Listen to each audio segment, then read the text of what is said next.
No doubt. You've got people in there right now, the vast majority of them are in there in one way or another related to some kind of nonviolent drug offense in your counties and jails all over the state. We got to improve treatment in jails and prisons. We started a medication program in the Jefferson County Jail in Tennessee.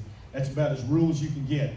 It's right before you go into the Great Smoky Mountains National Park. I had a judge and I had a sheriff, and that's all you need.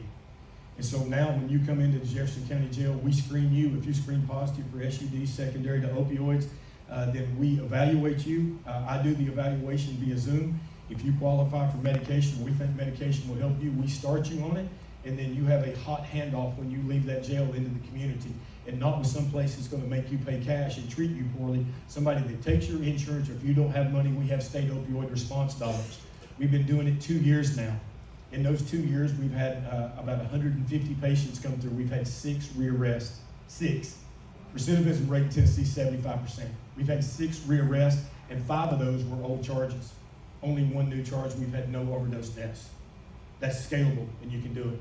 You need a sheriff, and you need a judge, and you need some jailers that you can work with, and that can happen. Fund warm handoff programs and recovery services from prisons and jails and hospital emergency departments. Right now, you can overdose, go into the emergency department, stay there an hour, and hit the door. And nobody says anything to you other than hand you a list of AA meetings and some numbers to call, half of which nobody answers, and the other half don't take your insurance. Guys, the system is broken. And some of these fixes I'm talking about aren't very expensive, but we got to be able to work together in order to do them. Housing. The #1 need we have in the United States right now with regard to SUD is housing. And it needs to be stable housing. It needs to be supportive housing where people learn how to live life, learn how to do their laundry, right? Learn how to wash dishes. All of those things. Now, I'm not talking about just a place to lay your head. I'm not talking about a place where you go and just trade drugs. I'm talking about structured recovery housing, and we need to hold those places accountable.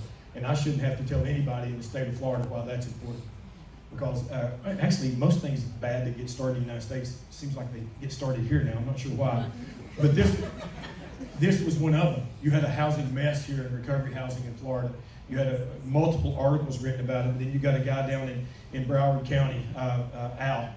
And Al was a prosecutor, but he also had a heart for recovery. And Al started to clean this up across the state of Florida. And so Al's daughter goes to a school in Nashville now, so I'm hoping to con him into some things in Tennessee. We got to rich prevention strategies, not dare. Dare didn't work. It's okay. It's okay. Guys, when things don't work, it's okay. Let's just not do them. Let's not keep putting money into things that don't work. I'm not mad, but there are other evidence-based programs out there that we need to be looking at, investing our time and our money in. We have to support data collection and continuous quality improvement. I'm going to talk about that in my closing right here in just a minute. And then last but not least, transparency and involvement of people with lived experience. On our councils across the United States, we need people with lived experience. They have to have a voice. I can't tell you anything about jails or prisons because I've never been in them. We need some people that have come through the system that can help us navigate this, help us find the spots where we can start to save lives. That's what we have to do. Now, our Opioid Abatement Council in Tennessee has 15 members on it. Do you know how many people we have with lived experience on our council? Anybody? One. And that one's me, and I really shouldn't count. I didn't go through a normal system. We have one person with lived experience. We have one person of color. One. That's not going to get us where we need to be. We've got to have people who lived it that can help us find our way out of it. So let's talk about this system of care for a second. I want to talk to you about something called systems dynamics. If you had a way to model a system and look at the money you were getting ready to invest in that system, plug it into your model, and then look at your outcome, that would be a pretty cool thing, because right now we're going to use the SWAG method as we invest money in all these things. Y'all know what the SWAG method is? Anybody? Scientific wild ass guess. So what if you had a way to take the amount of money that you have and model it, put it into the system, and look at what your outcomes are? Because what's our goal here? Our goal is to shrink the number of people who use drugs. That's our goal. We'll call it the stock. And into this stock, you've got an inflow. I'd like to think of it like a bathtub. You got a bathtub, you got water coming in, you got a drain going out. Okay? So you got the inflow, which is the new people coming into the system. You got the outflow, drain, people going out of the system, going out of this stock.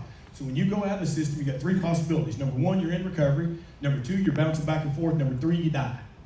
Okay? So let's think about this for a second. If you had $100 million and you're going to invest it in your system, and you put it all in Narcan. I'm going to spend it all in Narcan. And not a bad thing. We're saving a bunch of lives, right? What does that do to your stock over time? What's your goal? Your goal is to decrease your stock, decrease the number of people who use drugs. If you put it all in Narcan, that's the drain coming out. It's one of the three possibilities. What does it do to your stock? It increases it. More people are going to be alive. There'll be more people get into recovery, but there'll also be more people who bounce back and forth relapse. And you're going to, because you haven't done anything to address the inflow and turn the faucet off. So what if you had a way to look at your dollars and invest them throughout this system? It gives you the best chance to reduce your stock, and you use artificial intelligence in order to do that, machine learning. And I'm not a computer guy, I can barely work my phone, but I get this because I get the system. Would there be things that we discovered from an innovation standpoint that we don't even think of right now that could decrease that stock? And I'm telling you that there are, I'll guarantee you. And there's people out there that know how to do what I'm talking about, and we got to be brave enough because the system doesn't want us to do that. The system wants to stay the same.